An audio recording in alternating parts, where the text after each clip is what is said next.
My Time Podcast with Asher Tchoua. Morning, Coach. Hey, good morning, Asher. How you doing, bro? Doing great. Good Yourself? to see you. Good to see you, man. Good to see you. Likewise. See you. There you are. How you been? Great. That's good, man. It's good to see. Good to hear. What you been up to?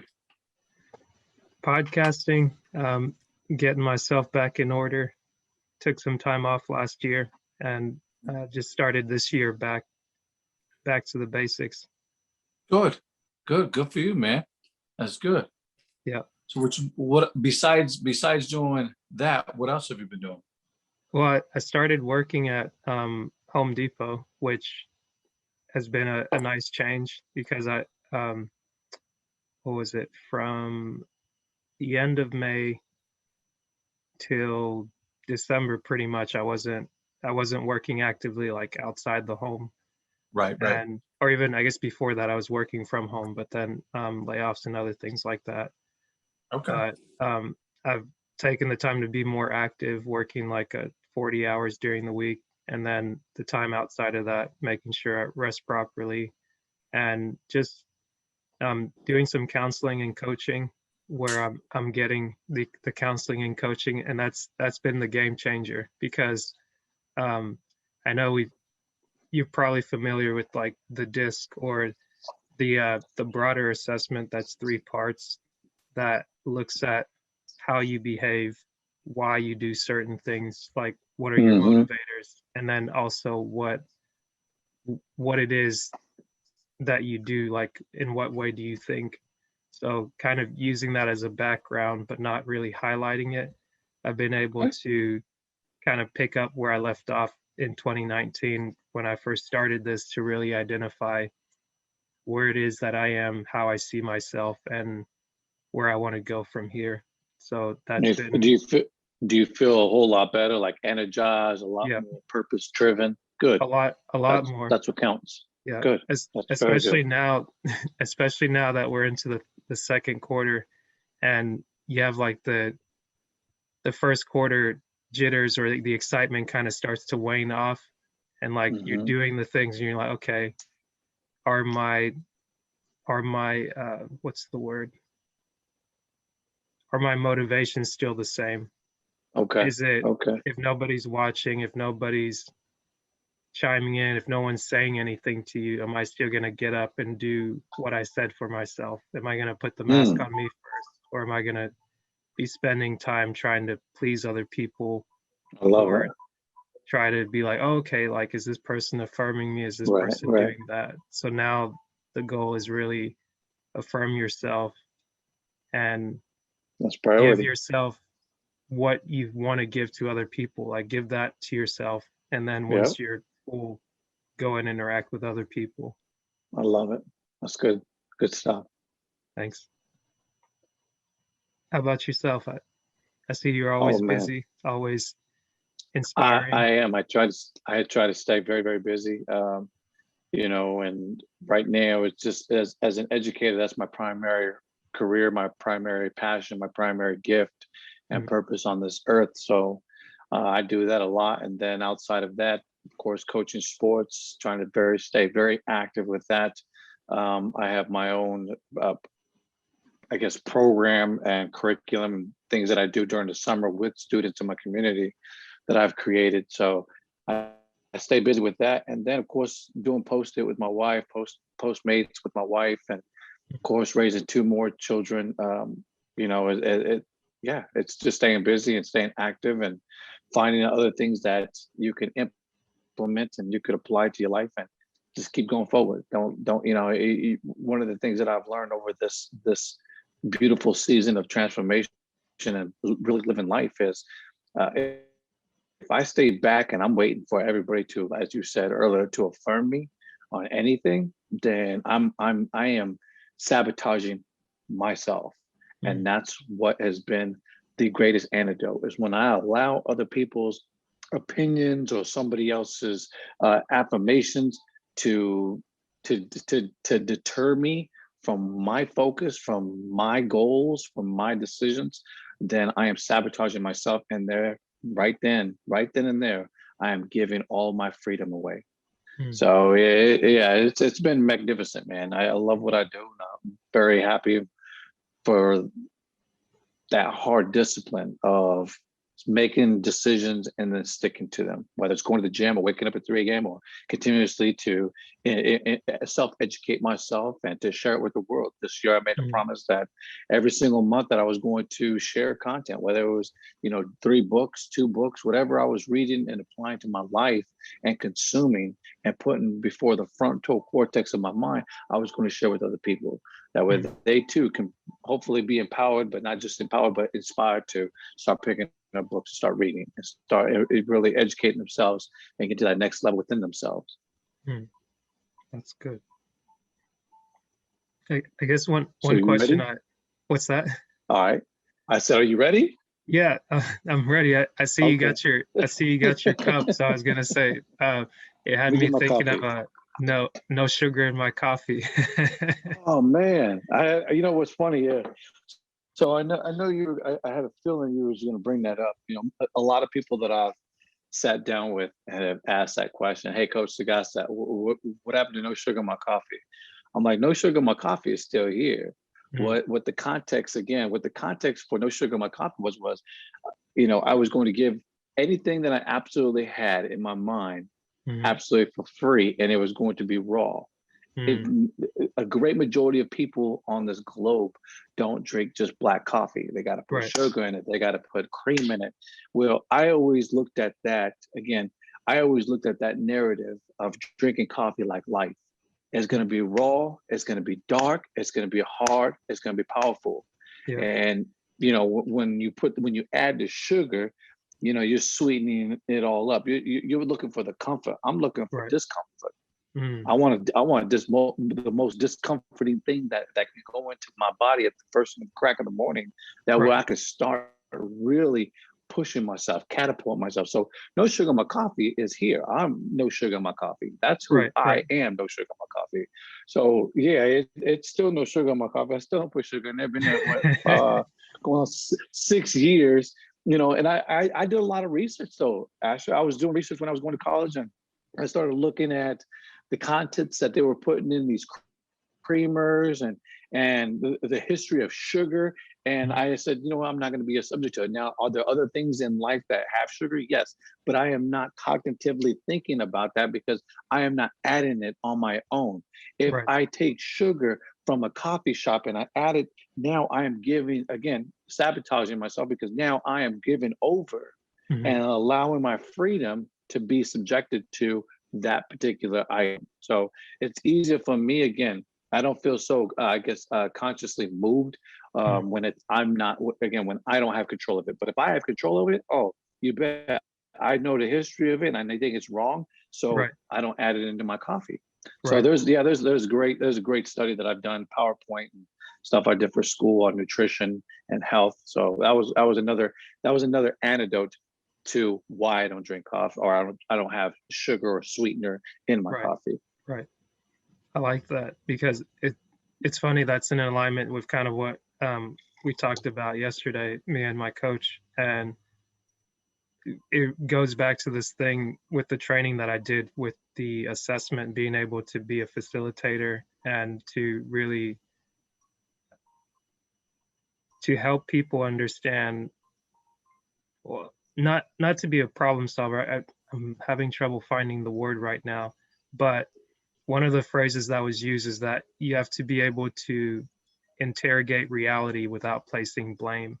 And when it comes to self-image, really taking the time to sit down and to say, here's how I view myself, and let anything that's a negative indicator, use that as you would in a computer system where it's the fact that any negative feedback you get is to tell you that something is not working as it should be.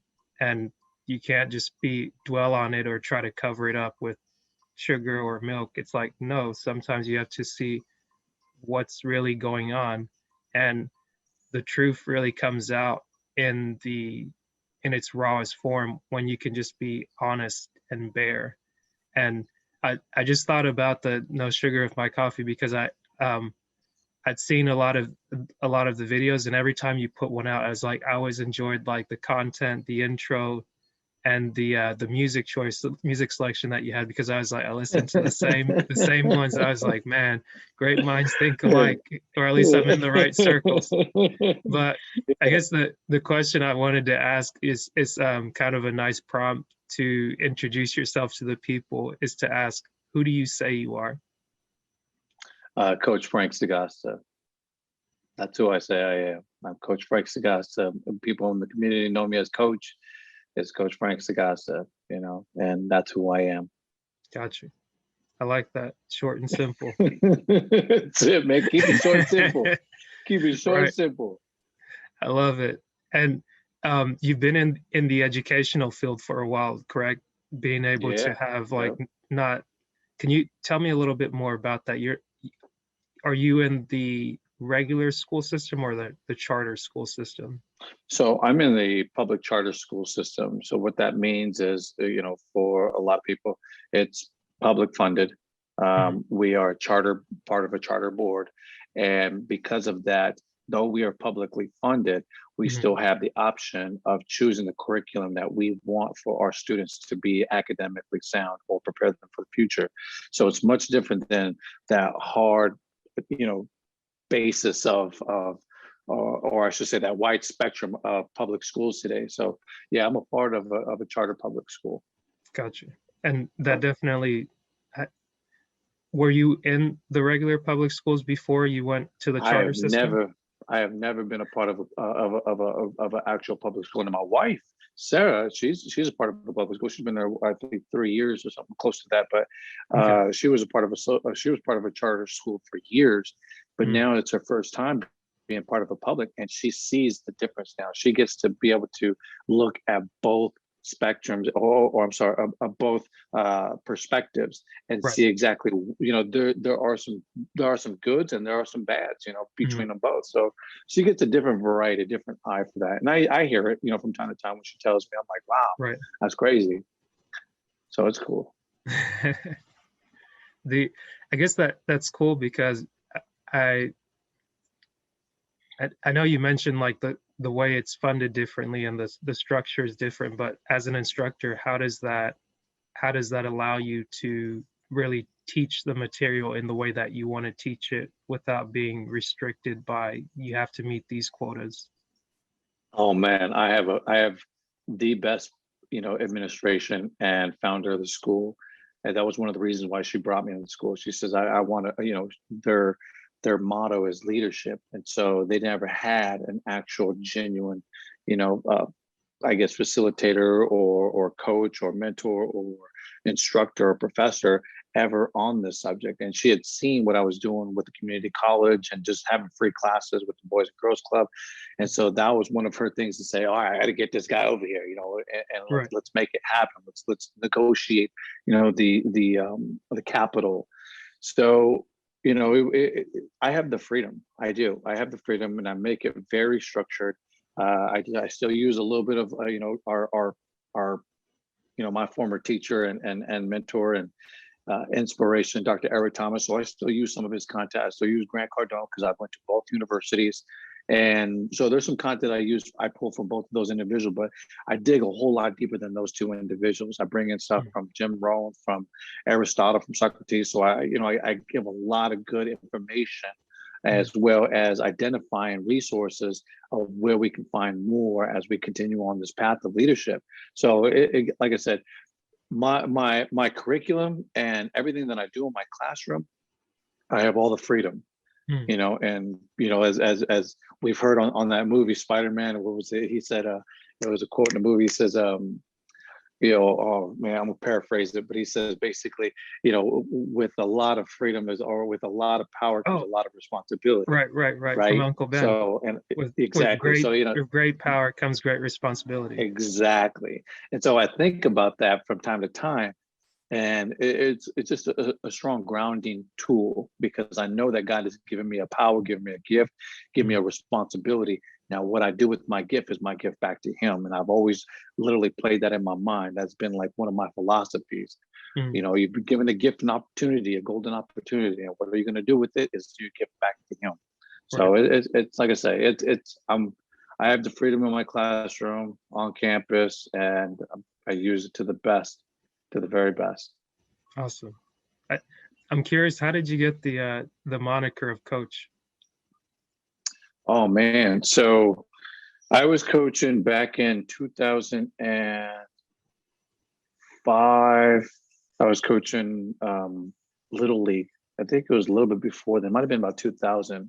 Hmm. No, my son, no, it was about 2005. So Right. about 2005, I was coaching in the community. I was coaching baseball, and just, you know, the kids would see me and they would say, "Hey, Hmm. coach." They would see me in the community, "Hey, coach." And so I got more involved in 2010 with a high school program. Hmm. And so my first year, I volunteered. The second year, I was put on as a full time defensive coordinator. We Hmm. won a state title, and just uh, that position of coach really stuck out to me. So I started digging and doing research and finding out, what is a coach? Where did that term come from? And why do a lot of people, you know, call me that all the time? Hmm. So it just stuck. It became like natural. Now, you know, again, when people see me in the community over the span of years, it's always coach. They just Yeah. know coach as Coach Sagasta. You know, it's all coach. They don't call me by my first name. So it's really, you know, I am honored or privileged by that, you know, and I definitely hold a lot of expectation and standard to that, because I believe that great coaches are those who separate themselves from the average coach, Hmm. from the, you know, from the mediocre coach. You Right. know, that the coach really has a very fine line, and he or she does not deter from any, you know what I mean, from any way to lean towards this way or to lean towards that way. No, they're on the fence. They just Hmm. they keep on rolling. Right. That's awesome.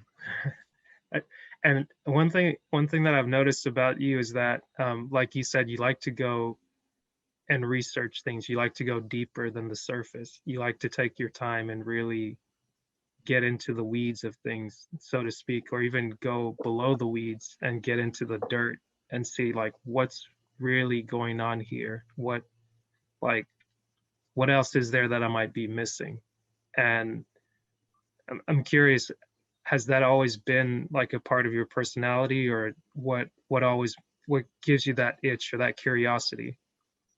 I like that's a good question. You know, one of the things that I find myself, the more, I would say, let me back up. The very start of it was probably about 5 years ago, maybe 6 years ago, somewhere in there, when you know, joining my very first year of BU. For those that are watching, it's Breathe University.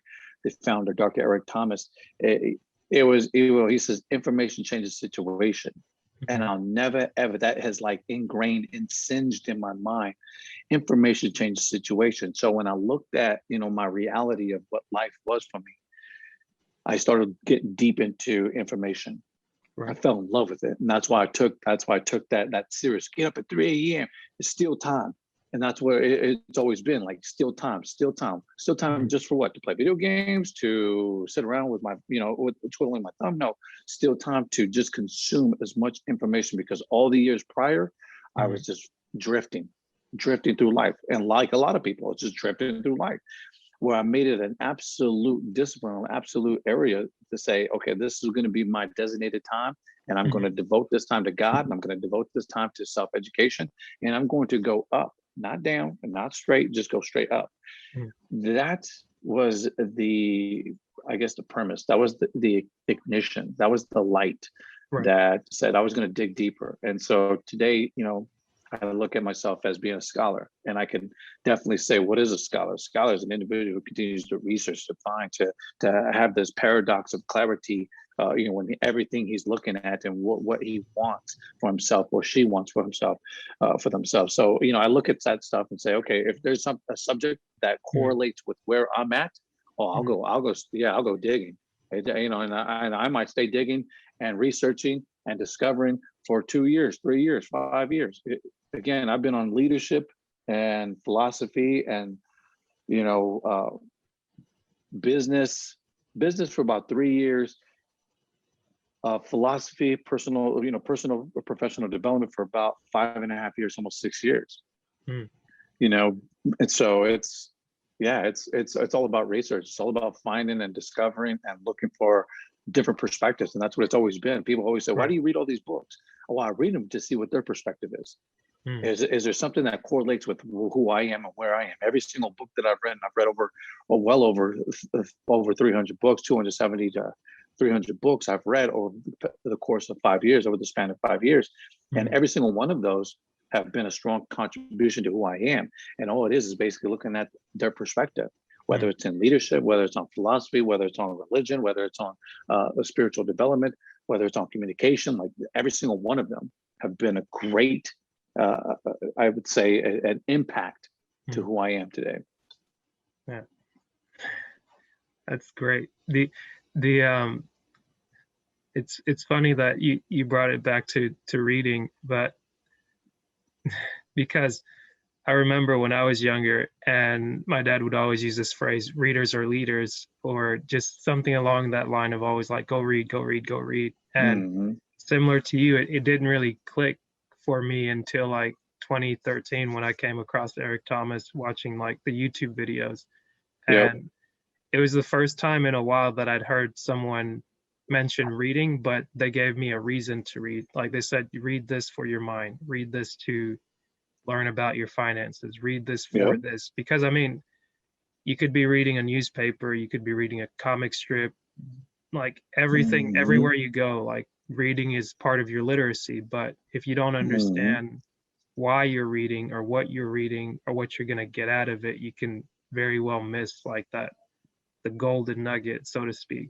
Yes. Yeah, absolutely. Very true. Very true. Yeah, I brought that even into my class. So like about 3 years ago, I was given a grant for $5,000 by the Tostitos and PlayStation. And they gave me about $5,000 grant. So I used some of that money to buy a bunch of books. So I bought, books by Tony Robbins, books by Dr. Norman Vincent Peale, Napoleon Hill, books by just Grant Cardone, a lot of different individuals out there. And I brought them into my classroom. And I said, you know what, every single day when you guys walk into my classrooms, you guys are going to be dedicated and required to read at least 15 minutes every single day you walk in my classroom.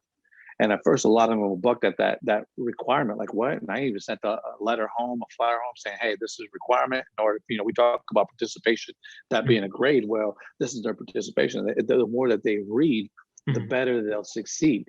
And the more that they learn, the more that they'll earn. So yeah, your father wasn't far at all by expressing that, because I believe that with all of my heart, that today's readers are tomorrow's leaders. Right.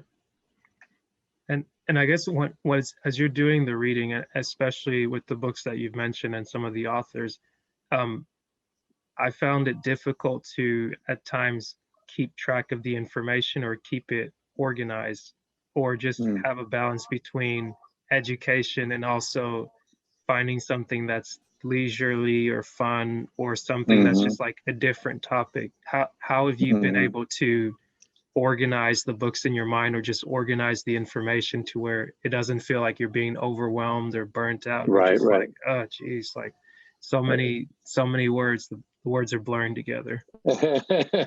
So one of the things that have helped me, and in fact, I have a lot of books. We have well over 500 books in our home, but you see all these tabs. So a lot of people, in fact, a great brother of ours, Pierre Evans, asked me one day, he's like, he said on a live, he's like, Coach, we got to get together sometime and do a podcast, and you got to tell me the secret between your colors, your coordination, your tabs, and all, and your different colors of highlighters. And so when I was just sharing this with my class just last week, I said, the reason why I use different highlights, I said, because if it's something that sticks out that just I don't want to forget, I will highlight it in yellow. If it's a name, if it's a date, if it's a statistic, a number, then I'll use pink. If it's something that's like a quote, I'll use blue. So every single one of those have, excuse me, every single one of those have their own distinct ability of staying in your cognitive mind. the sticky notes are things that I put my own notes on, my own thoughts, like, Mhm. what this individual was saying, Right. having notebooks. I mean, I have a lot of notebooks. One of my students was like, Coach Sagasta, she's about to graduate, and she said, I still have like 3 notebooks from our leadership class. I was like, cool, there's some good content in there. I know there is. And so that's one of the things that help. That's one of the things that help. I don't say that, pridefully, I say it with confidence, but that's literally, I know that there's good content in there. Mhm. Those are some of the things that have helped me to stay, very close to what I'm reading, being very specific in what I read. So, a lot of people, a lot of students that when they first came into my class, they were like, how come we don't have no novels? I'm like, well, because I'm not a novel reader. Um, I'm looking for books that definitely are going to not just inspire you or motivate you or empower you, Mhm. but books that are going to be aligned that you're going to need for life.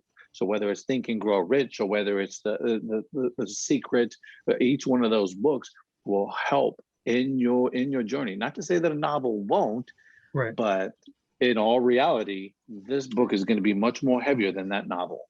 And so it was, again, nothing against novels or anything, but when you talk about leisure reading, that's to me, in my mind, that's what I think of a leisure reading, is sitting back reading novels, the Diary of a Wimpy Kid or something Mhm. like that, where as I'm looking for leadership. I'm looking for philosophy. I'm looking for, building stronger communication or connecting with individuals. So whether it's psychology, whether it's metaphysics, whether it's sociology, whether it's leadership, whether it's philosophy, though Mhm. that's what 97% is in my home. Gotcha. That's what we, as a family, that's what we always look at. And even people today, colleagues that I work with, are always like, hey, Mhm. have you heard this book? I'm like, let me see it. Oh yeah, I have that book. Or let me hear the name. Oh, I Yeah. have that. I have books by him Mhm. or her. Mhm. Or let me see the cover and I'll put that in my shopping cart and I'll buy Gotcha. that book, next year. This Right. year Right. I broke my promise because my promise was I wasn't going to buy any books this year. I mean, I have enough books to continue for the next at least 2 years of reading. Right. But I found, I told my wife, I was like, hey, I just gotta let you know that I broke my vow. I broke my religious New Year's resolution. I said I ended up buying like 5 books, and 3 were audiobooks, because I believe even when you're, and I've said this over the years, over the span of 5 years, is even in my automobile, I still have like Brian Tracy, I still have like Zig Ziglar, I still have like different individuals in my vehicles, both Mhm. vehicles, that I can listen to. And I posted a picture on my Facebook of Grant Cardone because I went back to Grant Cardone listening to some stuff by Grant.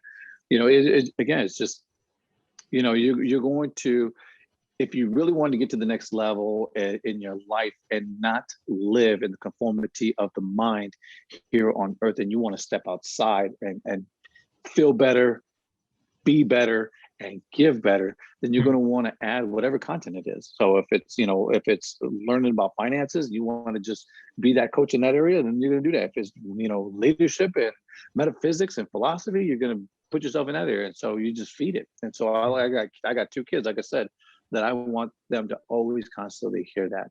I mean, my son is in the Navy. He's 21 years old, and he's still, from time to time that we talk, I can still hear what he was listening to 5 years ago, 7 years ago. You know Mhm. what I'm saying? Like you can hear it in his voice, you can hear it in some of the conversations. So Right. I hope that answers your question to that. It does. And I guess as you said, like 97% of the things that you have in your home, 97% of the things, like the majority of the things that you focus on is the leadership, is the psychology, is those things that you teach on, in essence, who you are being a coach.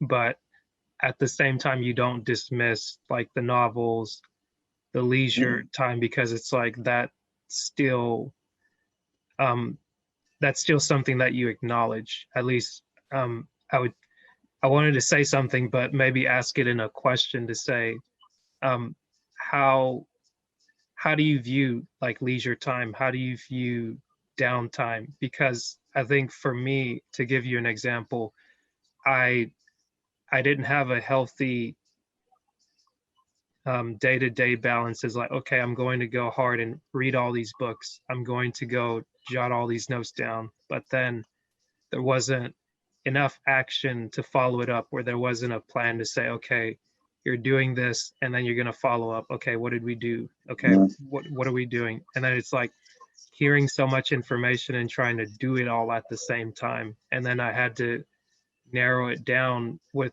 one book that helped really put a point on it, the one thing where it's like, focus on one thing, be like a stamp, stick to that, and it'll get you to your destination. And like you said, whether it's leadership or whether it's finances, whatever, most people that are enjoying their life or they're doing well for themselves, they've more or less stuck to that one thing. And you hear it in their voice, you hear it in their passion, that like you even see it online, whether it's the content that they put in their mind or the content that they put out into the world, and you see like, oh wow, this person seems like such an expert, because it's like that's all they focused on. They're not distracted, so to speak, or they're not worried about how am I going to miss out. But I guess my question is, because it happens so frequently, or at least it's happened to me, so I'm asking for myself, how have you been able to avoid the pitfalls of like information constipation, or just having gotten all this stuff and then you're like, oh geez, I don't know what to do with it? For me, again, being very specific on the information that I wanted to employ into my life, a lot of it, again, comes back to self-control, self-discipline, and self-analyzation. So just analyzing exactly, what I need, and staying glued to that. So for like right now, I have 2 books in my backpack. Well, I have 3, but one's out right now on the table. But just going through them, and 2 of them are on, psychology / leadership. The other one is all about just genuine life and the people you work with. So that's more of like a sociology and business, and it's by Dale Carnegie, one of my favorite teachers. So when I look at content, when I'm looking at information, I need, and I know this from research, I know this from study, that you have to have brain breaks. You have to have a brain break. And I do this even with my students, even more so today, because they're not used. They've been out of school for almost a year, a lot of kids. So I make that very, very stern, very adamant. My climate, my external environment, whether it's a cool classroom or setting, the light, low illumination, better education, like all these little small things have a lot to do with employing information, employing it, and keeping it grounded. So I like using some of those tools. It's important to me. Gotcha. Making sure that that the content is very geared towards what I want to learn for that day. And again, you said this information constipation. Yes, that does happen, because some people they just keep on reading and reading and reading and reading, and they're really not employing, or they're not taking action. And I said this to my students just the other day. 3 things that you can control: your action, your attention, and your attitude. Those are 3 things that I know physically every human being can actually employ and practice. And that's, again, even with the distractions going around in the world, the kids still don't quite understand how is it that I can read and there's still conversations going on and everything else is going on, and how I can be outside and there's games going on, there's balls flying around, how I can still be reading in certain times like that, or how I can stay in tune and focus with somebody and not pay attention to what else is going around, but I'm in tune with the conversation because I care enough, because I'm, again, going back to that feeling, that emotion, that control, is I don't want to what's the word? The word is called voluntarily just give away that time. Right. So, and that's what I look at, is voluntarily giving away time, voluntarily just throwing away, the time and space that you could be in at that moment. Does that make sense? It does. And you mentioned one thing, brain breaks. And I guess that's what Mhm. I was essentially asking. What does a brain break look like for you? What does it look like for me? A Mhm. brain break for me is either stretching, going, putting on some different music, Mhm. so finding something I can research in. My Mhm. brain is wired very, very different. So there are times where I could be doing, and I've heard this and I've read this, and actually, I'm one to disagree with this individual, Mhm. but this individual said that human beings are not meant to multitask, that we Mhm. should stay stuck on one thing. Well, I Right. beg to differ because everybody's wired different. Right. So Right. just because the theory of, this individual and the study of 250 people or 5,000 people, there's 7 billion people on Earth. Mhm. We're all wired different. God Right. did not Right. make us, every single one of us, wired the same. So I believe so much that there are times when my brain break, I could be studying on one specific area, and Mhm. then I can come over here and I can start working over here on this. And it Right. might be even just making a funny video to post on social media, Right. because that's part of the things that I learned from Nikki Saunders with BU was, just doing little things like that. Yeah. Sometimes it's just, again, that's a brain break. Right. Getting up, getting coffee, or going to go get a hamburger, or go get a shake. Like, that's a Mhm. brain break. That brain break might be an hour, might be 2 hours. Right. Who's to say? Again, and you can't, again, go back, you can't go back to where you were at Mhm. and start again, pick up Right. where you left off. Again, anybody that says opposite than that Right. is, again, geared only, they're the Kentucky Derby horse, where Right. they're just one track mind. No, you can't do that, you can't do that. No, no, no, no, Right. no. I'm very diverse, and that's where the cultural diversity and strength comes in, is because I believe opposite, that you can Gotcha. do those things. Right. But I think to your point, the way you said it, and maybe the way I heard it from the One Thing book, or it might have been the Slight Edge, it was saying that um, multitasking is a lie in the way that I guess maybe the first time I thought of multitasking or the way I've seen people do it, it's for instance, okay, say I was trying to talk to you and listen to music and a YouTube video at the same time. It's like more or less my attention is going to be on one of those things, even if it's a minute here, a minute there, a minute there. It's like each time my focus is on one singular thing. Like, yes, I can switch from one thing to the other, but similar to maybe some people are better at it than I am, but texting and driving does not work for me. So it's like if I'm focused here and I'm looking at the road, yeah, I can glance down at my phone, but my mind knows, okay, you are going this way, but all it takes is a second to just be veer off. So I think you make a good point on the way people talk about multitasking. It kind of goes back to that thing where there's not just one way to view things. Obviously, Mhm. you have the ability to like walk and chew gum, but um, you may not be able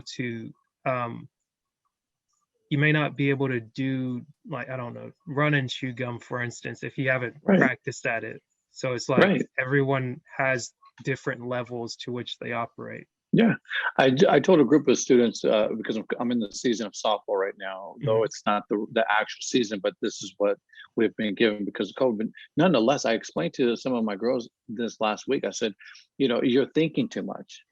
Mhm. So when you're running, you're thinking of just your elbows, but you're not thinking about the stride in your legs. I Mhm. says, or you're thinking about your legs and the way that they should be forming, and you're not thinking about your arms. That's why you're running out here. I said, so again, what I'm trying to emphasize in them is don't think so much. Mhm. Let your body be natural. Mhm. As you just brought up, chewing the gum and walking, or chewing the gum and running. Right. Um, Being multitasking, again, it comes with a condition we call self-control or self discipline. Is you Mhm. discipline yourself enough to where you go, okay, I've been on this project for 4 hours. I'm gonna Right. take a 10 minute. I'm gonna do a 10 minute, and I'm gonna do a 20 minute, or I'm gonna do a 30 minute. But you have now governed yourself by saying, okay, I'm gonna just give myself 30 minutes. That's Right. discipline. I'm gonna come back to this. You gave Right. yourself a brain break. Now you come back to this, Right. and pretty soon you're an hour into the same project, and you start feeling, that fatigue in the project. Okay, Mhm. don't think so hard on it. Take a brain break. go watch a video on YouTube, or listen to something, Right. or turn down the air, or go outside, Right. or as Tony Robbins taught us, beginning of COVID, uh, ground yourself. Mm. And it's a grounding mechanism. Right. You breathe. Right. It's just a hard breathing. So ground yourself. You'll Right. see some different results. And again, multitasking for some people is good. I mean, there's a lot of legends that have come throughout history that were multitaskers. So Right. Right. That's a good point. The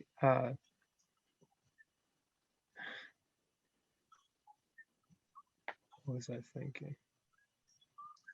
I guess one thing, whenever you brought up, I was gonna say, maybe I was hearing things differently when you were talking about the running exercise. It's like almost in the same breath that you're saying you're thinking too much, it's almost saying maybe you're not thinking enough. Like you're thinking about different things that are not in alignment with each other, as to where if your focus is singular, say if you're running from point A to point B, and as you think about, okay, this is the action that I'm taking, and I think I heard this from Robbie Downey Jr. talking about when he showed up to stage and his director is asking him, it's like, what's your action?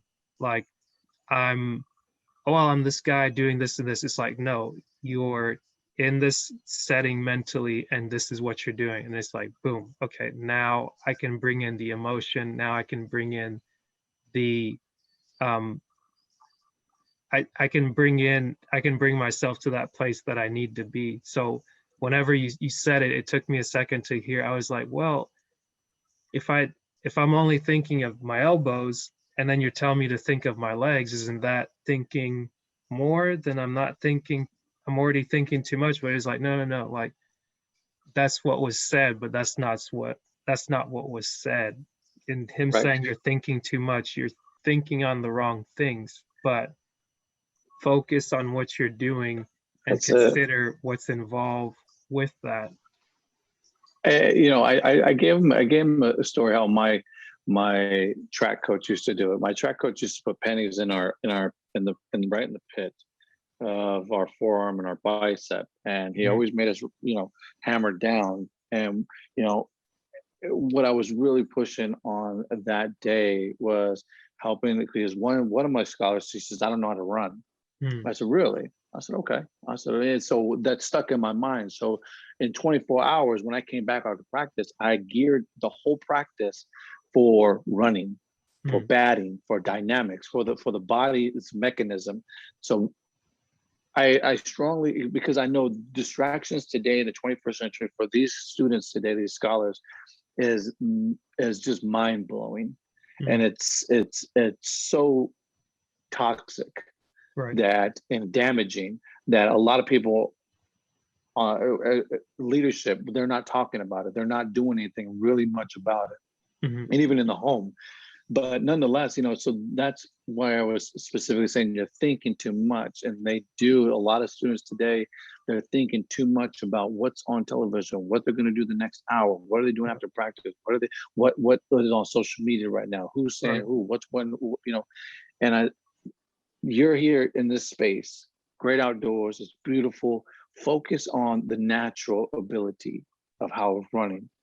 So I try to really pound and ground those things into them, and then of course giving them principles that can correlate with life. Right. So like running, it's going to be hard. You got to breathe through your nose, out through your mouth. You got to focus. If you can focus on your breathing, it'll be so much easier. All these little things, going up the mountain in life, it's going to be hard, but you got to do it. So just implementing those type of principles with them too, it helps out. That's good. I guess it takes me to my next question, which asks, from given what happened in 2020 with COVID, with the pandemic, just all the different things, how the world's changed over and over, or just changed over from what it was. What's something you'd say you gained from 2020? That's a good question. There's so one thing that fear is the most contagious disease mentally, physically, and spiritually. That was the number one thing that I took away from 2020. I watched a whole globe, a whole earth crumble because fear, not hope, not inspiration, not self-empowerment, not Jesus coming out of the sky, just straight up fear. And the more I researched on fear and how it can be catastrophic to the human body, I said, wow, this is amazing. I was pointing things out to my wife, like when we were home for 2 weeks, before we did anything, like we were home for 2 weeks, I was pointing out little things that, you know, great individuals, great authors were expressing because they had lived during the bubonic plague, or in New York City, there was a, in 1927, come back to me, Sagasta, it was Dale Carnegie. Dale Carnegie was speaking with, W. Clement Stone. And it was, he watched smallpox. There were 6 people that died in New York City in that time. And he watched over 1 million people go get shots.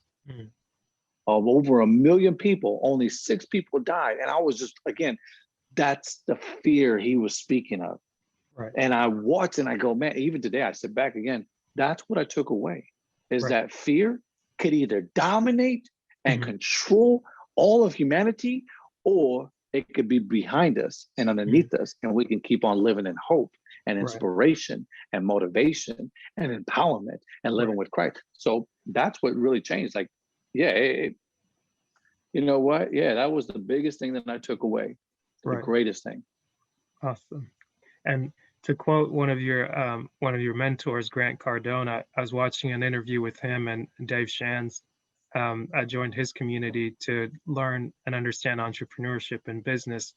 And I think Dave asked him the question about fear, and Grant said, I guess, as it relates to courage, like, you can't really be courageous unless you experience the fear or acknowledge it and then move forward in spite of that. Because I guess sometimes when people say fear, it's like it can be this wet blanket or this thing that just embraces you and forces you to crumble. It forces you to your knees and it'll keep you there. But to see the people that, whether they get into a cage to fight, because I follow the UFC and MMA, and that's something that I kind of wonder to myself what draws me to it. But I understand that the thing that always impresses me, whether it's just watching a news briefing or like a highlight clip, is that another human in their mind, despite their fear of facing another man in nothing but their underwear, is willing to go to battle to say, okay, hug my friends and I may not make it back, but despite that fear, like, I'm still going to engage in this highly intensive war or chess match, to be in there with another man and with another woman, with another human, to just say, I'm bringing my whole self into this, in spite of what I feel, the butterflies, the injuries, everything else. But that's powerful. It is, you know, and I was just sharing this last night with my wife on our way home, my plan is, if everything goes right, by the end of this year, go back out and do skydiving again. You know, again, it's just, again, that's what gears and amplifies who I am, energizes me. And it's been a while. It's been almost 2 years since I went out skydiving. So I need to go back and do it again, because again, it amplifies. I want to go swimming with the sharks. I want to go, do different hikes and exploration. I got another hike coming up with the whole family in Zion. So little things like that, even in the spite of fear is everywhere. It's everywhere. But again, the biggest fear is within ourselves. Like, we fear sometimes ourselves. We fear the person that's within. When we look in the mirror and we look deep into the what is it called? The center of our eye. There's a specific name the ophthalmologists use. What is it called? I guess a retina. It might be Right. the best word, but I think that's what it is. But nonetheless, you look directly in the retina of your eye and Hmm. you see again what is going to dominate you. What thing are you going to allow fear to enter? Because to me, Right. today now, again, what I took away is fear is just a thought, Right. and that's all it was. And when you pump fear into people, it's just a thought. Hmm. It's not a reality. It becomes a reality when we accept it. Right. That's what I've learned. And I was like, okay, cool, bet. Just like jumping out of a plane. Hmm. I'm fearful as soon as I put my foot on the step to get in the plane. I'm not fearing anything once we start flying up. The Hmm. fear sets back in again when the door opens up and my man's hanging outside the window, outside the door, giving everybody signals, 1, 2, 3, go. Right. You know, and then the only fear is I'm hoping that this dude, my jump master that I'm jumping with, had a good day. Right. That he didn't have a messed up day. His wife didn't divorce him and take the whole house. And you know what I'm saying? Like on his way to work, he had a flat tire. Like, somebody cut him off at Starbucks. And now he's just said, you know what? I'm done with it. And I'm taking you with me. Right. There's all kinds of fear that could be pumped into our mind, but it's just a thought. Like anything else, it's a thought. Hmm. And that's what I've come to truly believe and accept. Fear can be a thought, just like, you know, as Grant said, conquer, and over conquering things. Hmm. Yeah. Yeah. It's a That's thought. awesome. Yeah. And it never fails, but it always comes back Excuse me. where the, I guess, like, I've heard many people speak on it, whether it's TD Jakes or whether it's in the Bible or in different books, where when you talk about really controlling what goes into your mind, it's what, even when it comes to your attention, your attitude, and I forgot the third thing you said, but those things are all processed by your mind. They all come through your mind. And it's like if you do not protect your mind, and they say put on the helmet of salvation, you have Mhm. to, and I became aware of this yesterday, or I think Thursday, going into work. Like I went in with the right intention to say, okay, I'm listening to the right music, walking into work, listening to some, Mhm. I think it Mhm. was a playlist called Soul Coffee, where it's like smooth jazz, Mhm. real good melodic beats. And I was like, okay, this is my groove, my beat. But then with, I was met with an altercation, or I was just met with like a different energy. So then I had to, within the time, realize, okay, regardless of what you have going on internally, the world is still going to happen. But now you So, have the choice to choose how you're going to respond. And initially, it was responding out of frustration, because I was like, mhm. I hear what you're saying, but the way you're presenting it to me, I'm not willing to receive it. And I just need to walk away Yeah. and go to the bathroom to stretch my legs. The Yeah. bathroom's Yeah. on the other Yeah. side of the store. So Right. Right. let me go there and collect myself, because regardless of what you're saying to me, this is a me problem. It has That's it. nothing to do with you, even if I feel like you might be coming at me aggressively, because when Yep. I hear Yep. the words you're saying, they're meant to help me. I'm Very just true. not needing the help right now. And then when I walked away, I was realizing that, okay, kind of back to what Jim Rohn was saying, you reap more than what you sow. And I thought Mm. back to how the person was talking to me, and I was like, I've done that to my younger brother on several Mhm. occasions. I not Mhm. only need to apologize, but this was a perfect example of being like, here's what you give out. Now eat what it is that you're feeding other people, and Right. Right. Right. understand what it is that you give, and don't just be like, oh, I'm sorry, send a message and this, brush it by. But it's like, no, you created this, see what Mhm. it is that you create. This should be a firm example for you not to repeat it.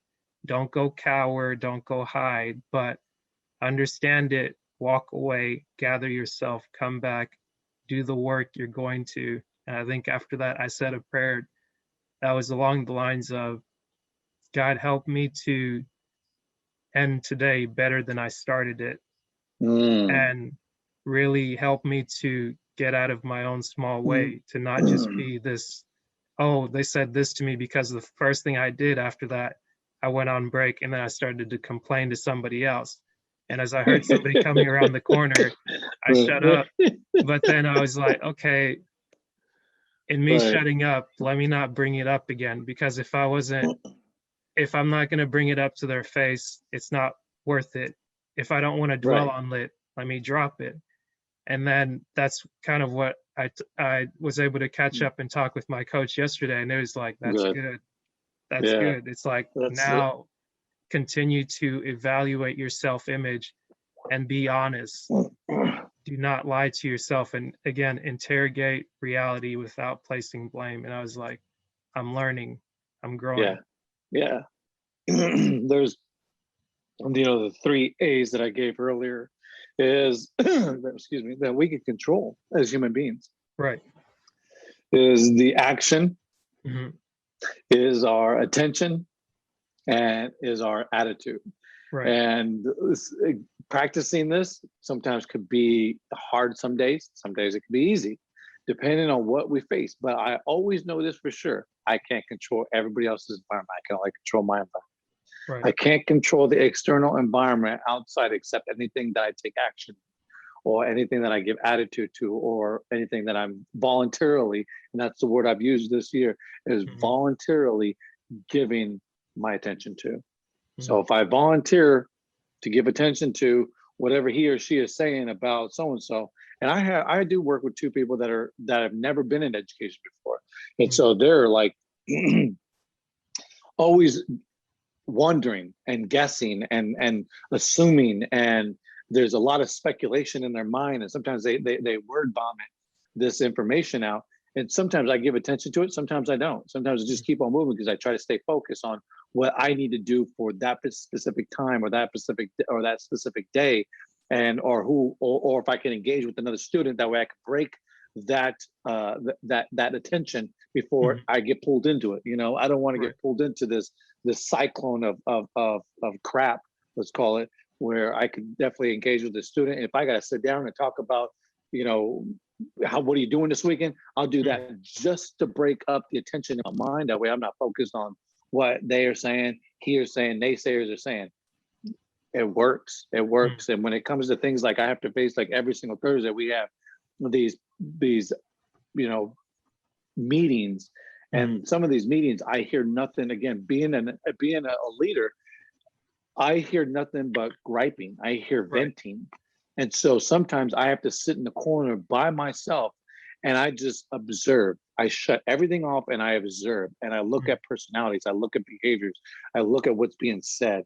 I look at problems, and I look around, and sometimes I'll raise my hand confidently and say, all right, now what's the solution? Or why is it every single time, so I sometimes will bring it in front of my principal. Why is it we always come to these meetings and there's no donuts? Just to throw the meeting off. You know what I'm saying? Like everybody's like, well, donuts. Yeah, we're why talking is there about no behavior. We were talking about academics, and you brought a donut.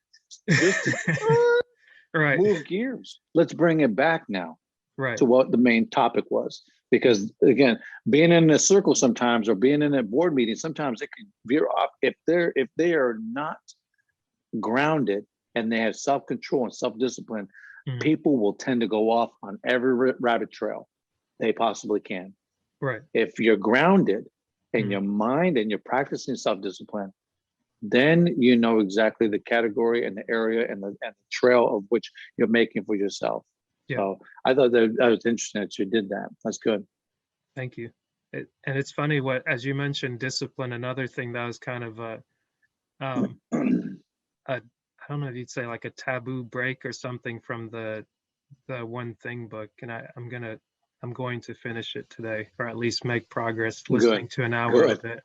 And one other thing that it said was talking about the misconception of discipline. But as I'm thinking back on that, and I'm hearing you speak on discipline, I'm thinking of like habit and discipline being related, almost as like the chicken and the egg. It's like I'm not sure which one came first, but the way the book was saying it is like you have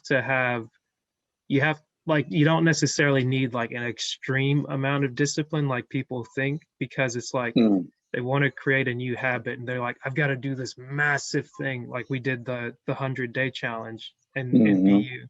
And that was something massive where I think I maybe got through like 30 days before I allowed myself to get distracted with other things. But also it's like in your attention, what are the things that you're putting down? Were they to impress other people, or were they things I genuinely wanted to work on and improve? Were they measurable? Were they tangible, saying, okay, I want to talk to this person one time out of the week, or I Mhm. want a good relationship. It's like, okay, well, those words sound nice, but what does that look like? And I think what the book was saying essentially is that like is almost saying like, okay, be as lazy as you want to be, but even like in your laziness, if you're able to take the smallest amount of discipline that you have and apply it to just that one thing, it's like you're going to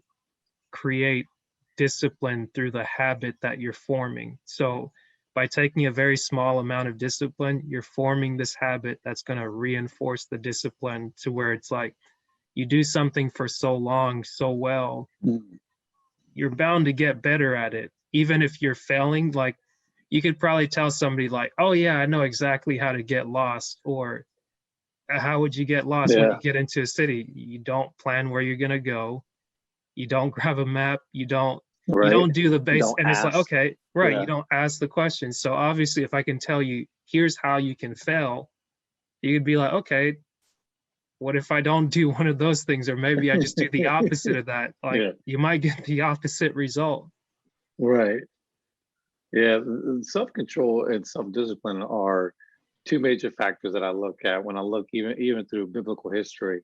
Mhm. Individuals that had this self-control and this persona. I look. I will always forever give a lot of credit to Job. He Mhm. didn't lose control. That's a Right. man of self-control, and he really amplified that for me. Mhm. And seeing, what, hey, you had. I mean, he wasn't in biblical terms. He wasn't as rich as, you know, King Solomon, but Mhm. yet he was the richest of his time when cattle. He had great surrounding of friends, and when Mhm. he lost everything, he didn't mock God. He stayed disciplined. He stayed focused. He still had his Right. communion. He still did exactly what he intended every single day to do. Mhm. That to me is like no other control whatsoever. And Right. when I look at that and go, okay, my life, I could fly off the handle for a lot of different things and be mediocre or be part of the monotony of life and do that. Or there are times where I can control and think 10 seconds into before, and I tell my students this a lot, rationally, ethically, and logically think before speaking. It Mhm. shows your intelligence versus just spontaneously speaking or Mhm. spontaneously taking action in things that you shouldn't be taking action in because it's not humanly. Mhm. So, self-control, I look back at self-control and self-discipline, and it does play a massive role in my life. Sarah and I used to make our bed. We would race to make the bed because that was the first achievement in the morning. Right. Today it's self-discipline to make sure I work out and I wake my kids up at 5 a.m. and they work out with me. And Mhm. then, I go to the gym or I work out for a whole hour and a half. Like just the discipline in certain areas of our life. I don't watch a whole lot of movies that have a lot to do with um, nudity. I don't need my mind running off that way. I don't Right. watch a lot of horror movies. I don't need my mind running off in what ifs. What if somebody breaking my house?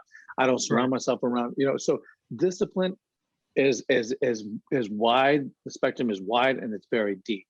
You Mhm. could discipline yourself in a lot of great areas. When I look at people that say I can't stop smoking, that's because you don't want to discipline yourself. Though you're Mhm. still practicing discipline because you're disciplining yourself to buy the cigarettes every single day, Right. every week. So there's still some form of control and discipline in their life. It's just not in the direction that, again, me personally believing that you want to be in. If Right. you want to live a long life, you'll stop smoking. If you want to live a healthy life, you'll stop going to McDonald's and eating all that food every single day. You know what I'm saying? Like, again, but that's just me. Right. For everybody else, you know, I made a delivery yesterday. I was telling Sarah, my wife, I was like, man, there was all kinds of food. Like, I've been studying the whole time that I'm doing Postmates with my wife. I am studying the habit of people and what they eat. I'm not doing it just to make side income. I'm also doing it for educational purposes. Right. I'm seeing what people eat the most. And Right. right now, out of the categories of healthy food and non-healthy food, they're eating non-healthy food. So that's a control factor. That's a habit.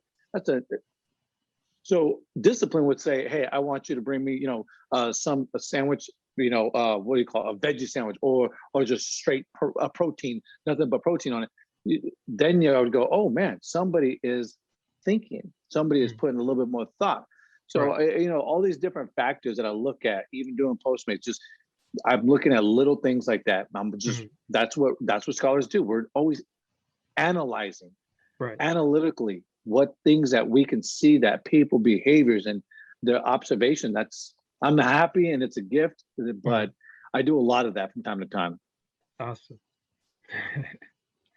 The just thinking on just to, I guess, maybe wrap up on discipline or self-disciplines particularly. How is it that you discipline yourself without punishing yourself for too long, without being like, okay, I wish I was like Job, or man, like I really messed up this week, and okay, I said I was going to do like so many push-ups and I missed a day, I missed another day. It's like, how do you keep from going almost into a depressive state from worrying so much about what wasn't done and just being like, okay, that didn't happen, let me course correct and do this now. Like, now that I'm thinking about I it, like let me that. take an action on it. Good question. So my son actually implemented and burned this into my head. Don't go more than 3 days going to the gym. And that has been the biggest, I guess, token and inspiration for me from my son, because he will not go no more than 3 days to the gym. And he's going to school to be a fitness trainer. So I won't go more than 3 days of working out. I won't go, you know, even if it's reading. I will. And today my thing is Saturday and Sunday. Before, I was reading every single day. Now Saturday and Sunday, I don't pick up a book. Monday through Friday, I'll pick up my books and I'll read. If I find some leisure time and where there's nothing going on, I might pick it up and read. But for the most part, again, that's only 2 days. Right. So it's soda. Like I love having an ice cold glass with ice and a Coke once in a while. I haven't done it lately. Again, because I know that habit could come back like full on strong. We haven't had any Oreos in our house. Everybody knows me. I could eat a whole thing of Oreos by myself and not even think twice about it. Right. So again, just not practicing going down that aisle. Not expressing to my wife, hey, don't buy no Oreos unless you're gonna make those Oreo pops. Well, my daughter can make some mean Oreo pops. So, you know, once in a while, it's okay. But if you're consuming them after 3 days, then you might want to ask yourself, I might have to reflect, go to the mirror and say, okay, what am I doing? Why did I gain this extra weight? Why are my teeth hurting? You know, just little things like that. Why am I getting pimples? Oh, because I've been eating all this sugar. Right. So, you know, again, I think the best way to answer that question is, number one, you have to know yourself well enough. Again, that's that self-analyzation or self-examination. Right. You know, knowing yourself well enough. And then number two is definitely practicing self-discipline. You know, find something that you can do that can definitely start bringing in different routines or different habits, because everybody knows that when you do something for a certain amount of time, you know, I used to hear a lot of people say 21 days and you know, 7 days and 30 days. And I started going back and watching like infomercials. And I was like, why were these people saying 90 days? Why were they doing that? Well, it's a psychological thing. And then I started doing some research.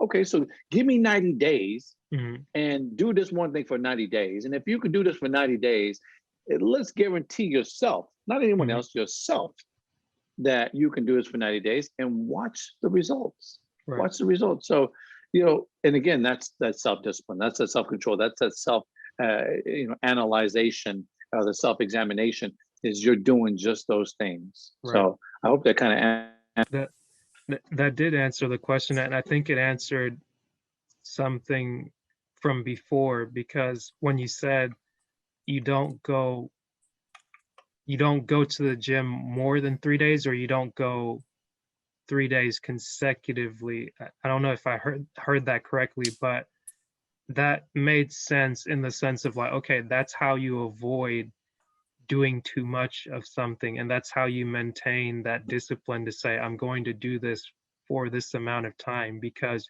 again, with the mental breaks, it's not just, okay, I'm reading out of a 24-hour day, I'm going to sleep 5 or 6 hours, and then I'm going to be reading every hour on the hour. It's like, Ooh. okay, try to do that for 365 days. It's not going to work out. So obviously, I'll read today, maybe I'll pause tomorrow.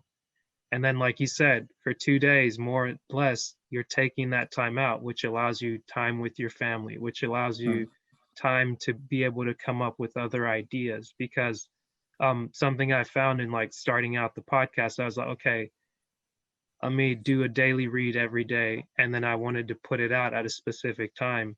But something I quickly found is that I got through a third of the year starting in October and getting to like January, February. But then when you relocate, you're in a different territory, you're kind of a different time zone, the internet doesn't work as well. Right. Discouragement, like similar to fear, it's that thing that kind of preys on you. And if you don't control your actions, your intention, and your attitude, the discouragement, the fear, and everything else can kind of creep in and settle with you to where you're like, okay, man, I can't do this. Or, oh man, what if the people they're waiting this? It's like, okay, first of all, this wasn't just for the people. This was an exercise for me to learn how to build a business, to learn how to do something that I love listening to, and now I can enjoy creating. So then for this year, what changed is that, okay, let me get back into reading Dennis Kimbro's book daily, first and foremost for myself, because I need the information. I need to motivate myself. Mhm. And I'm not going to say, okay, I'm out here to motivate people, because the first time I saw myself giving a motivational speech after listening to Eric Thomas for like 2 to 3 years back to back to back, almost every single day, it was like, obviously what you listen to, what you pay attention to feeds into who you are. And that kind of bothered me a little bit, because I was like, I'm not him. Like, I admire him and Right. I aspire to be like that. But then I Right. quickly realized that I'm me, and I need to embrace who I am, embrace my experiences, embrace my life story. And in taking breaks, in taking the rest, it allows me to be like, okay, I can do all these things. And because it consumes me in the moment that I do them, when I Mhm. rest, when I put my head to the bed, when I take a nap, when I take a mental break, I'm at peace because I'm focused on resting. I'm not resting and thinking of, okay, how many posts do I need to make? How many things? And like, I'm not just making random posts when I'm doing the Right. read. I'm doing it daily. But if I'm working the night shift, I'm gonna do it at the time that I wake up, even though if somebody I didn't do it with the intention to be like, okay, somebody needs this the first thing that they wake up, because it didn't start with them, it started with me. So then if somebody's seeing the thing randomly like 8 a.m., midnight, 5 p.m., Mhm. it's like, what's going on? It's like, I'm not working on I'm working on the Algorithm. right. I'm not working on the algorithm, or I'm working on the consistency of, this is a daily activity that I'm doing. Right. Right. And I'm putting it out as accountability to myself, to be like, when I look back at the history, I can see, okay, every Yeah. day Yep. there's Yep. something done. But also I understand that if I don't go into it with the right energy, okay, I can do it every morning at 6 a.m. or at 7 when I get off of work. But if I'm completely drained and I can't even hear my words, I'm slurring my words, I'm trying to edit, and everything's just like blah. It's like, what good was it worth? Okay, you made 1,000 posts, you made 500 posts, but like Right. you didn't put any of yourself into it. You Right. didn't pay attention to what you were doing, and therefore you didn't end up with the results you wanted because you weren't thinking about the results. You were thinking about, well, let me slow down on this. I was thinking about the results, but I forgot the intention with which I started. So Yep. then the end result became diluted. And to quote Dave Shands again, he said this thing, and I think maybe other people have said it too, but I heard it from him, so I credit him. He says, we have to be married to the activities, but dating the results, meaning that the day to day, everything you do to get you to the end result, you have to be excited about that, or at least driven to do it enough to stay committed to it till death do you part, so to speak. But the result that you want, it's like, oh yeah, that's a nice movie date. That's a nice thing where it's like, yay, like the roses, like the glitz, the glamour, all those things are Right. nice Right. because those are the highlights the people will see. But in order for what you're doing to actually sustain, you have to be married to the actions that you take. And to your point, you have to be married to how you're going to take those actions, what is going to garner your attention, how your attitude is going to be reflected. Because otherwise, you could be mad one day, happy the next, upset, and then Yeah. somebody could be looking at you like, okay, is this Yep. person normal? Are they bipolar? What's going on? Are they just switching up on me? What's And going on here? and I always say, I still say today that motivation is just, think about the word in itself as just an action.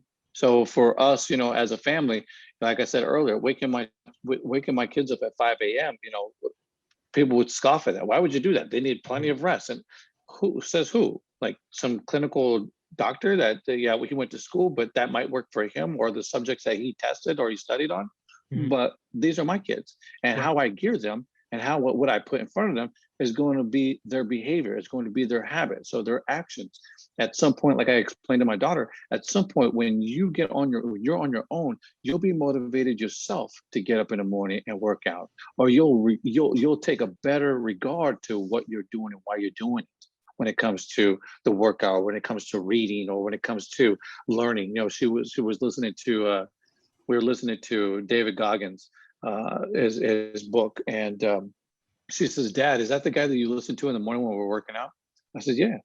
I said, "Yep." I said, "So you listen to a different side of him from a different podcast in the morning, but in the car you listen to his words, authentic and transparent, in his book, and he's reading it." I said, "So you're hearing him different. The same thing with with E and everybody else." I said, "You get all this Right. opportunity to get the best education because ultimately the best education is in the home. You're getting all this insight that most Right. students today will never ever get. They're going to be just a cookie cutter example of the year before and the generation before and the generation before." And so I said, "This is what separates you in my home as your father, is number one, the motivation is to take the action in something. And so for us as a family, getting up and working out, that's the action. And then number two is our attention. And I'm harping on these kids about your attention. How much time are you spending in front of the TV? How much time are you spending doing this? How much attention? Where's your attention go? Don't allow time sappers, time wasters, energy sappers to take away your attention.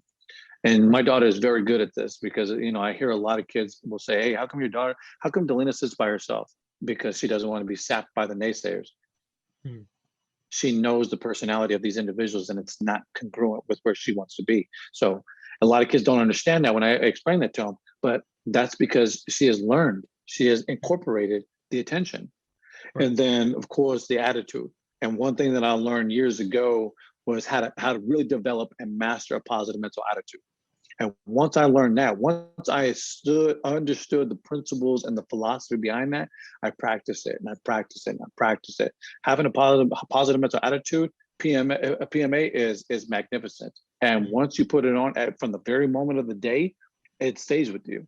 Mm-hmm. Will there be road bumps? Absolutely. But again, if you give attention to them, they'll start to turn that attitude toward a negative attitude if you give too much attention. If you give 10 minutes, okay, give 10 minutes to it, but give yourself a time. That's that self-control. Give yourself a time. I'm gonna give attention to this problem.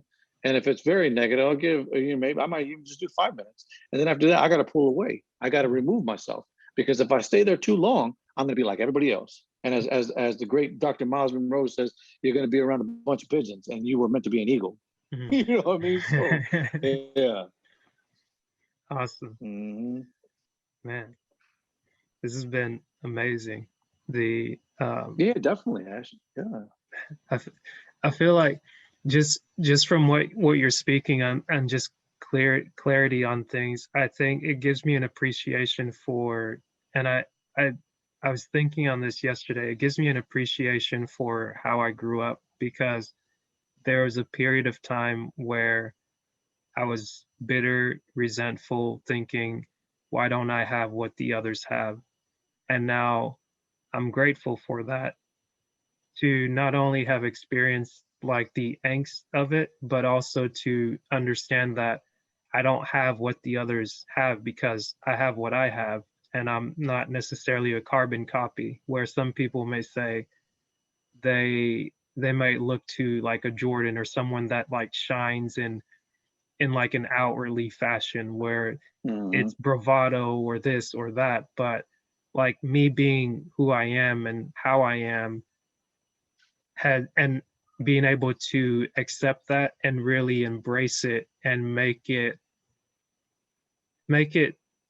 me, and not look to, okay, how do I make this sexy, or how do I make this. It's like, no, how do I just become Asher Chua? Like, how do I become what I was created the day that I was birthed? Like, again, back to Miles Monroe, it's like you came to earth already made. If you think of how cars are made and manufactured, it's like you're tested, um once you're birthed, it's like everything that you're ever meant to be is already within.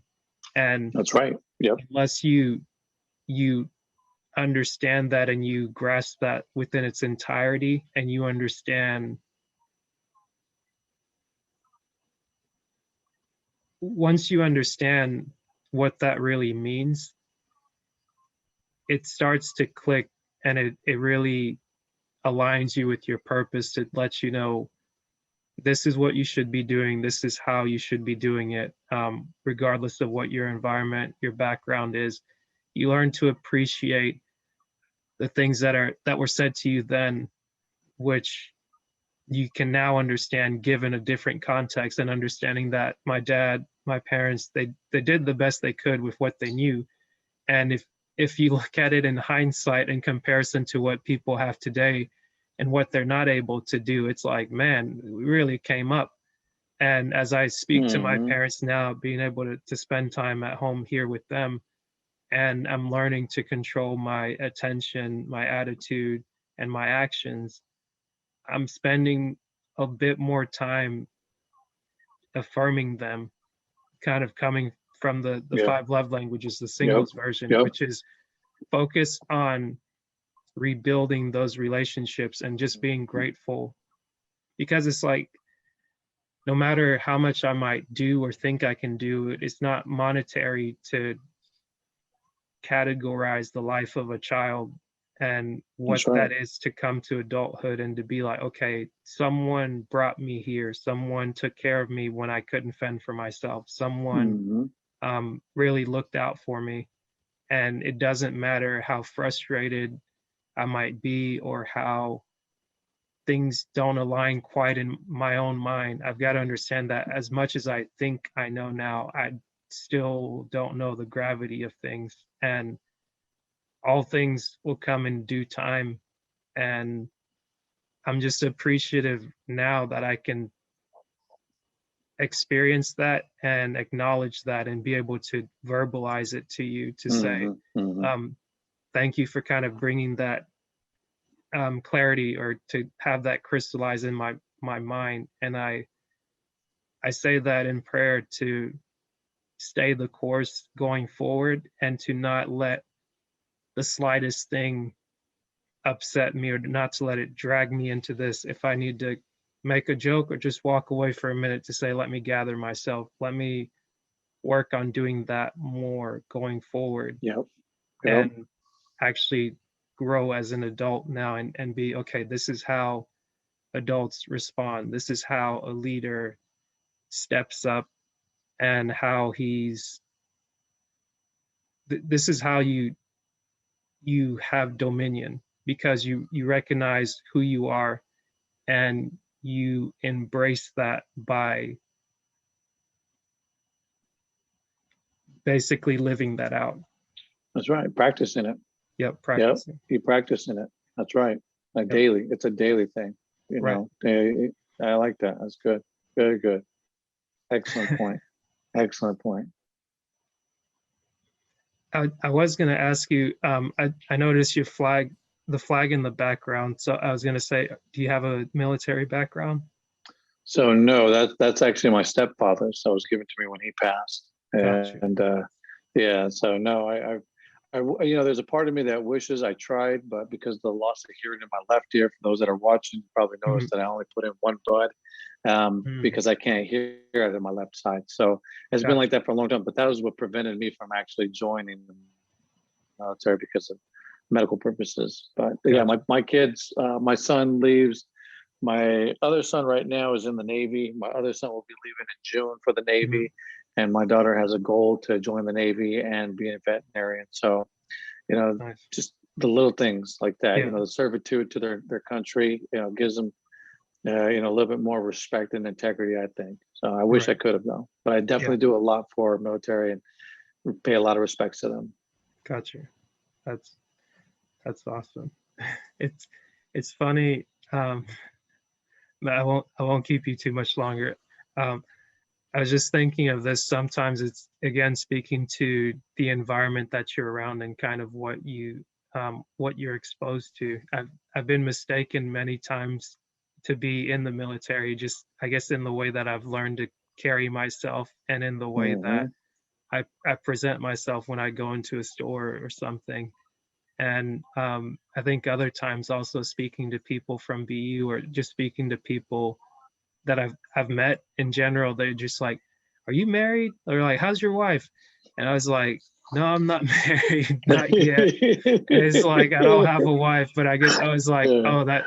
And I think I said it to you guys, and Quest or somebody must have replied and said, "Well, I guess you're a product of your environment." So it's like hanging out with all the married guys and hearing the conversation, learning and growing. It's like, yeah, man, definitely I'm learning and becoming growing. better. Yeah. Yep, learning and growing. You know, those calls are genuine. They will always have a wonderful spot in my heart, my mind, because there are a lot of things we could all learn from each other each and every single day. Yeah, that's awesome. So, so with what you have going on this year, and whether it's through social media, through is it Desert Storm Academy? Yeah, Desert Star Academy. Desert Star. Gotcha. So with that, if someone needed to reach out to you, or if you have any projects coming out in the fall, how would someone get involved with that, or connect with you?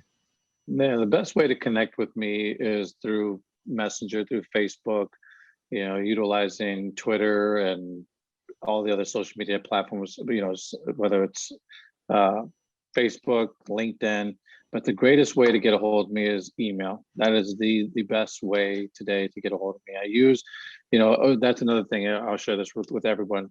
But, you know, in 2020, the other thing that I implemented was no notifications. So a lot of people have notifications on their phone, whether the phone rings, all these, you know, dopamine is still the highest form of drug today. And so it was just removing that from my phone. So now I have an actual time limit on my phone. So every social media platform, I have 1 hour. So that's an hour. It's either an hour of productivity or an hour of wasted time, one Yeah. of the two. So, you know, when people want to reach out to me, a lot of people of late have been reaching out through Messenger. So they use Facebook. Right. But emails is a great way to get a hold of me, because I too check my emails at least once or twice a day. So Gotcha. that's the best way. Awesome. Do you want to give out your email?